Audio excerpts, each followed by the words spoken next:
Who wants to be a millionaire? So, growing up, I used to watch that game show all the time. Contestants attempted to win a prize of $1 million by answering multiple choice questions. And this was a very successful game show because most people love the idea of becoming a millionaire overnight. It would be nice if it were that easy and quick. However, becoming a millionaire in business takes a little more planning, preparation, and team members so you can do less and not be stressed getting to the million. I am Shanice Miller, and welcome to my podcast, Do Less. Yes, that's right, do less. It used to be cool to work 60 hours a week, but the world has gotten smarter and realized why spend more time to make the same or less money. I help small business owners build systems and processes to help them scale and find more time for themselves and their families. I'm going to provide you the best practices and all the tools and tips to scale your business. Welcome to my show. Today, I'm bringing Sarah on the show. Sarah is the host of the Profit and Prosper podcast and founder of Young & Co., a virtual CFO agency that helps business owners find financial peace and generate freedom and wealth.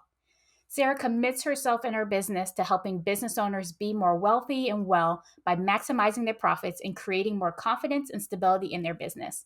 I am so glad to have you on the show. It's been like a year since we've gotten to catch up. Yeah, thanks for having me. And it doesn't seem like it's been a year because time flies when you're having Yes. fun, I guess. So you were telling me that you wanted to scale your business up to 100K months. Why is that so important? Yeah, so I think before I answer that, I do want to say I think it's hilarious that you talked about the game show Who Wants to Be a Millionaire because it is I hadn't actually thought about it in a long time. And I assume you're bringing that up because my sort of signature coaching program is the Millionaire CEO Incubator, and that is something that I've been exploring lately is this idea of specifically for female founders, women business owners, like how can we make more millionaires? And that's the whole point of my business, my existing business, but really we'll talk about this probably is my recent decision to have a whole second business. So anyways, I am like very big on not just setting arbitrary number goals and chasing those to feel success because I hit 100K months. I'm really big on understanding the why behind all of the numbers behind all of your goals and like really understanding what your money is for. Okay. And so my business is it's probably the biggest source of wealth for my family and I because I expect it to generate cash flow, meaning generating income for me beyond just a paycheck, but enough cash to like fund other investments that my husband and I have for one. And then two, eventually at some point, I will probably sell the business, either sell or like step back and let other people run it. But if I sell it, I want to walk away from that with like at least $2 million in my pocket. And so I've intentionally sort of said, okay, what do I need in terms of my paycheck? Because I'm the main earner in my household. How much do I need to pay the bills for one? How much do I need to be investing into other things along the way to reach my goal in terms of having money in assets and passive income generated to be able to be financially independent by the time I'm 45? I'm currently 36. How much do I need there? And then just other life upgrades, right? Like how much money do I want to have to go on vacations and to do some house renovations I want to do and just other things. I like to call those life upgrades, the fun stuff. And I've landed on wanting to take home it's like 160K a year in total gets me to those goals, plus my husband's income. And I mean, that's a pretty healthy paycheck, right? But again, like I'm funding investments, I'm funding life goals. And so I've sort of backed into needing to get my business to a certain point to fund those things. And that's why I'm going after 100K as the stepping stone. That'll be 1.2 million a year. That will be the stepping stone to get to the ultimate end goal, which is to get it to probably like $3 million is where I'd like to sit. And then that should hopefully fund the sales price that I want. So I just want to say, I love how much you have a plan for this. So many times we will go and we do a 90-day action plan kind of intensive to really just map out like where are you seeing yourself going as a business owner? Why are you making this money? What's the purpose of this money? How is this going to help you to live the richer life that you want to live, instead of just setting this goal and then making the next goal and the next goal? Because that's not necessarily fulfilling long term. It's just like, oh, okay, I hit that, now what? And I've had those same feelings as well. Like, I've hit that, it was exciting for 2 seconds, and now I'm like, okay, time to keep working again. Let's go, let's do the next thing. But it's to really enjoy the money. So I love how you talked about backing into it. One thing you mentioned though was that to get to the place that's probably good for you would be 160,000 per year. Is that right? Yeah, approximately But is my you want take to get home. to 100,000 per month. So what is So, yeah, so like 2 months and then no more working? let Is me that make what? sure I did let me make sure I did my math wrong. So one, when I say my take home pay, that's very different than revenue, right? Okay. So when I say 100K months revenue, that's not the same as my take home pay. And so let me make sure I'm not lying. So what's 11 times 12?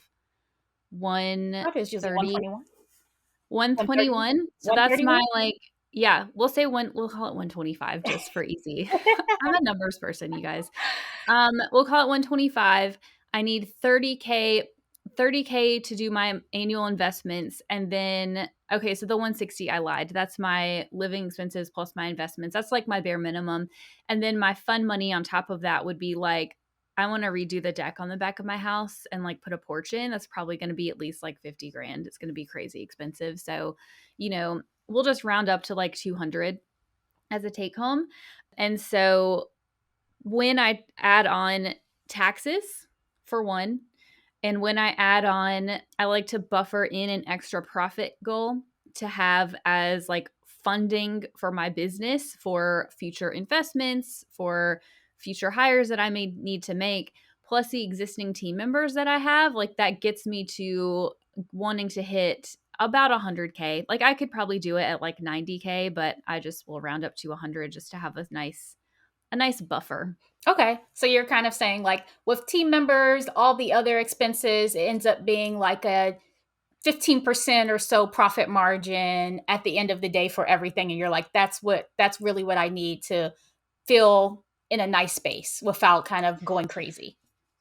Yeah. So, in terms of profit margin, if I add up, I'm doing math on the fly. This is like, I wasn't prepared for this. Okay. So, I think of like the total earnings, I want to be like 30% total at a minimum. I think 30 to 50% is what I aim my clients to hit in terms of like your total owner pay plus the profits in your business. I want to be 30%. And so, if we're at $1 million, that's about 300K earnings ish. You can go, I like to go on the lower end because for me, like, I want to work less, which means my team costs can be a little bit higher. And so I'm not going to guilt myself over not being at 50% because that's what works for me. Okay. Doing Um, less. I love that. yeah. And so, out of that 300K, I'm saying, hey, I'm going to allocate 200 to my own pay. And then the rest, I need to make sure I cover taxes. And again, like, I like to have a healthy profit in my business for other things. So where are you currently with your monthly revenue? So right now, we've been at probably averaging 50K for the last like 6 months. And I actually talk about this on my podcast. I have some CEO Diaries episodes. I go into great detail about that. I hit 50K last October, and then I did 60 in November, and then have been averaging about 50K ever since then. We have in the agency business, we have about 35K a month in retainers. Although I just literally this past month, I don't know if you ever have experienced this, but like, you'll have times where things just feel sort of like stagnant and you're like stuck. And I had like a lot of stress and like just stuff that was dragging me down. My energy was really low in early 2023, I and talk I was about just that not a lot. feeling Just it. we have these waves, moods, whatever's going on in our life as well, that can impact your business and how you want to show up or not show up for your business. So yeah, I've had that definitely. Yeah. So I was definitely in one of those sort of like low points, I would say, in early 2023. And I think that is directly related to the stagnation in terms of revenue. What made you go into that low point in 2023? I think it's a couple things. I've done a lot of coaching and searching around all of these things. So I'll tell you what I found. I think on the one hand, I delayed hiring a tax person for a long time. I had a tax preparer late last year, which I also waited too long to hire her. But then I realized quickly, like, I need someone high level who can take the review off my plate, who can like almost project manage the clients and make sure the work is done at the high quality that I want. Like, I just could not keep doing that anymore. So I finally hired her a couple weeks ago, and already like that is just freeing me up so much. So I think the low energy just came from work volume for our business is high in Q1. And I Mm. did not have the support that I really should have had because of, I mean, that's a whole other reason why I didn't hire those people. But that was the one main reason. And then the other thing that I've really been exploring lately is why I have decided, like literally in the last couple of weeks, I've decided to carve out my existing coaching program into a new business. I think that I wasn't allowing myself to like play with things and have fun Mm. in my business. And I was sort of keeping myself in this little box of like, I'm an accountant, I'm a CPA, I have a virtual CFO business that is successful, right? Like, we're doing great. Why do I need to do anything else except I want to enjoy my life more? And so, interestingly, my husband and I realized a few months ago that we have over $1 million in net worth. And I don't track my net worth like obsessively because we don't have debt outside of our mortgage. Like our income is fine. And so I didn't realize, I don't even know when it happened. We just realized, like, oh my God, we could walk away from everything with over $1 million.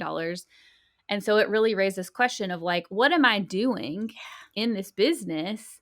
Because no, $1 million isn't my end goal. Like, we want more to fund the sort of bougie lifestyle that I want to have. I like nice things, okay?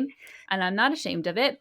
And so it really just was this wake up call in like March, April, in the middle of tax deadlines. I was realizing, like, what am I doing? Like, this is not fun.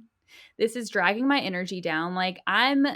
This is not what lights me up. Like, yes, I see it as an opportunity as a business person. There's a huge opportunity. I think that it's hard to find really great accountants these days. And, looking ahead, like the average age of CPA firm owners is like 60 and they're all retiring and there's a lack of CPAs coming in the pipeline. And so I'm like, I'm poised to like take over the accounting world. I'm kind of like exaggerating, but from a business perspective, opportunity perspective, I see that as an opportunity, but it's also not what lights me up, what makes me really excited. Mm. And so I think that that was the other piece dragging me down was I wasn't allowing myself the freedom to go and explore the things that I wanted to do. And I also didn't have the support I needed over here to be able to take the time away. And so that led to me being like very stuck at like 50K months for like 6 months, which has been really frustrating. But literally in the last 2 weeks, I signed multiple new proposals. I think we've added like 10K a month to our retainer, which obviously helps a lot. And then we always have other things coming in too. So we're going to get there. So tell me about some of these nice things that you like. Yeah. So I don't like, I'm not necessarily like spending a ton on like fancy things all the time. I like, if I think about my ongoing budget, our mortgage is actually really reasonable for the house that we have. We bought it before prices went up, so that's not crazy. Daycare right now is crazy expensive. I have a 3-year-old. As any moms listening probably know, daycare is not cheap. And so, It's I the price call of a it, mortgage. yeah, no, it is. And so I call these things life upgrades, right? Like, what are the things that you want to do in your life to enjoy your life now and not wait until you're 60, 65, like to keep working until you're like, in your older ages? Like, you can certainly still enjoy life at that age, but like, why not enjoy it now? I actually didn't, let me answer your question though, because I don't want people to think I'm lame. My fun things that I want are, I want to redo my house because I love to be outside and we don't have a good outdoor space. And so I want to like, that is a day-to-day enjoyment. Like, that is going to happen. I want to eventually get a lake house that's within like an hour and a half or so of where I live, which is Charlotte, North Carolina. The lake house is So still that, the dream. I love to hear that. yeah, no, it is still the dream. It's going to happen. I just am like, I'm going to do the outdoor space at my house first because I can do that faster and I can enjoy it along the way. So the lake house is still the dream. Like I want a boat. I don't care. People tell me like, don't buy a boat. It's so expensive. I don't care. I want enough money to where I do not care that that boat is expensive. It's going to happen. And then I really love, like, I've been thinking about like fun because I think sometimes we forget to like step back and have fun. Like, what is fun to me?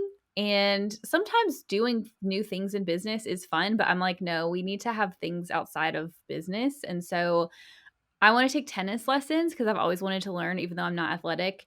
And then I've thought about golf. My husband played golf in college. He's so good at it. And it would be great to learn how to play it. That's like a later thing. I've got to work myself up to that. So I could go with him, and we could do stuff together.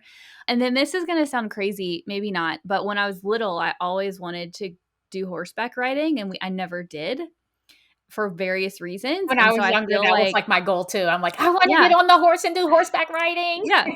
So even if it's not something that I really even care about now, I feel like I should do it just to like check off my little 7-year-old girl's like wish list, Yeah. you know? Well, I don't have that wish list anymore because I did like go horseback riding one time and like did the little tour through the woods. And I was just like, this is actually not that comfortable.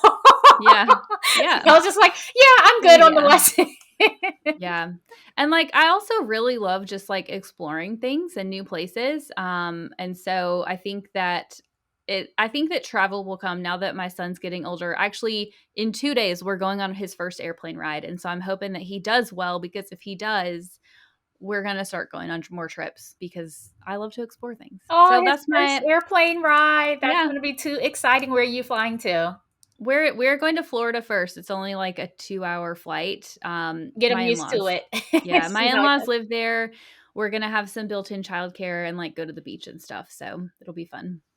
Yeah, I read this book. It was like Die with Zero, and that was kind of the same premise where it's like, why are you stockpiling all of this money to try to enjoy when you're older, where you might not even be able to enjoy it because now, like you say, you're going to travel when you retire, but now you are tired. You don't have the same energy or the same amount of flexibility that you have.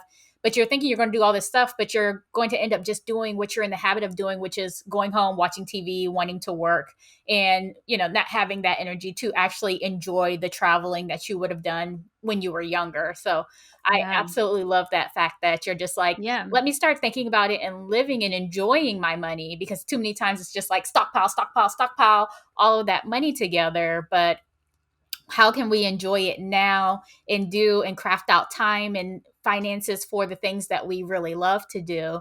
One of the things I wanted to do was take up golf lessons. So I'm like super excited, and like that gives me that creativity outlet, that, being able to do something different and not having to worry about certain things. So I know Yeah. that you talked about you're currently at 50K per month. Now you want to double it. So how are you going to move between those two gaps? Yeah. So we honestly, I've been thinking about this a lot lately. And I think that, I said I've officially decided to carve out a second business. So I had my agency, which we do CFO. We have a sort of CFO light service. I call it the finance suite. And then we have a tax service. And this business, like in terms of bringing clients in, I've tested out a whole bunch of different channels and I just can't beat referrals. I can't beat Mm. word of mouth. There's maybe an element of like doing more posting on places like LinkedIn where some of our ideal clients are. But like in general, my take with this business is I just want to let it grow easily and like let it go and stop putting expectations there.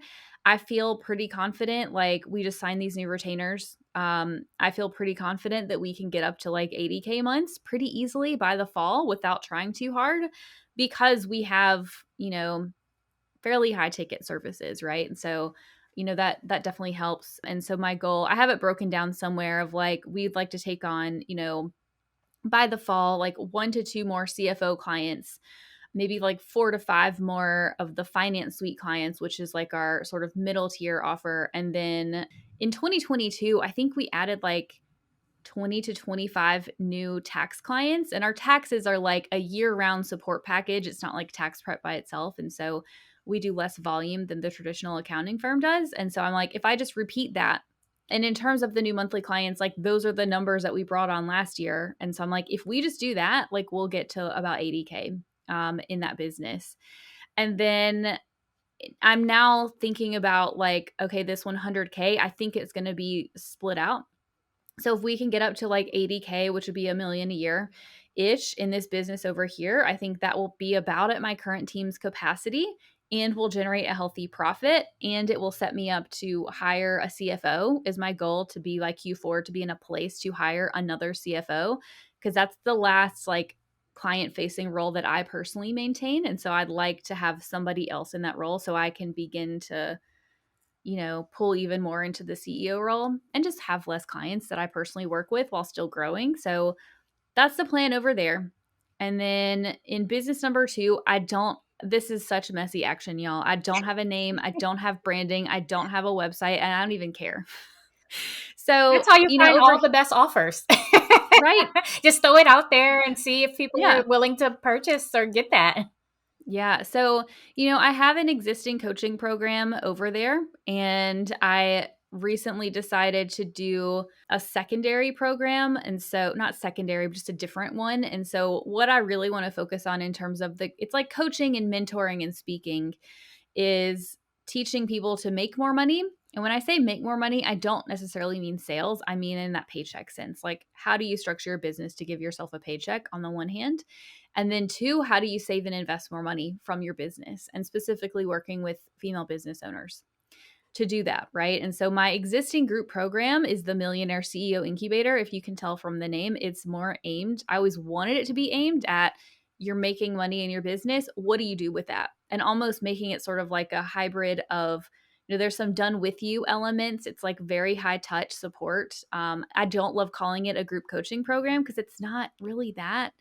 And this year, I want to add even more like mastermind community elements to it, because I personally have found that community is really great. And so I'm just going to keep that. And then I've decided to do a more traditional group coaching program around the make more money element and making it more accessible to people in the earlier stages of business, because I'm a believer in high ticket, but I'm also a believer in having things that are accessible to people, because I think when it comes to money stuff, like especially women, I feel really strongly that we need that. Like we need more women with more money. So now I want to peek inside. What are some of the things you're going to cover of what happens after you make $1 million in revenue in the program? Oh, in the program. So yeah, so in the Millionaire CEO Incubator, it's within the time frame. Like I'm not trying to tell people they're going to make $1 million within that time frame. It's just about like setting up the systems and the structures to start building wealth from your business. And So the now you're first talking my mile, language. What are the systems yeah, that you use currently? yeah. So I think one is a plan. Like you heard me at the beginning of this talk very clearly about like, what do I want here? And you don't have to have a 7-figure business to build wealth. You don't have to have a 7-figure business to build $1 million in assets. And so one is knowing where you're going. And then, 2 is there's still going to be some elements of like the business finances of like how do we intentionally structure our business to get those profit margins higher, which is going to be a little bit of overlap between the incubator and the new group program, but the incubator is obviously more high touch. And because we want like you heard me say, my business is a major source of wealth for me, both in the terms of it's producing cash flow that allows me to pay the bills and invest in stuff now. And then it's also going to at some point give me a huge chunk of change when I go and sell it, right? And so that is a really important piece. And then on the sort of carrying it over into the personal side is like, how do you manage your personal finances, layering in some of the tax strategies that we do with our clients so that you can pay less taxes while also investing into different things to be able to build wealth. And I don't think that there's like the Dave Ramsey style of like go down the baby step list and you'll be rich one day. I think it depends, especially when you get to have a larger business. I think there's just more things, more options for you that are available beyond just like the basics, like put your money into a retirement account, although that is also valid. So, the systems are I think there's, having a bank account system is really important. It's something I talk about to help you easily manage your money. I would say having that plan and then going and opening up the other accounts that you need to house your money. And then I like to automate stuff as much as possible. So, like, I have an S Corp, I have a W 2 salary. My paycheck, I have portions of it get allocated just directly, direct deposit to my savings and other investment accounts. So I don't even have to think about it. Because if I think about it, You're not going to I do will it. come up with right. I'll come up with stuff. And this is me coming, like, I'm a money person, right? And I still have the same behaviors that a lot of people have. So, I think there's just those systems. And then something that I talk about a lot is like, what are the habits and mindsets that wealthy people have?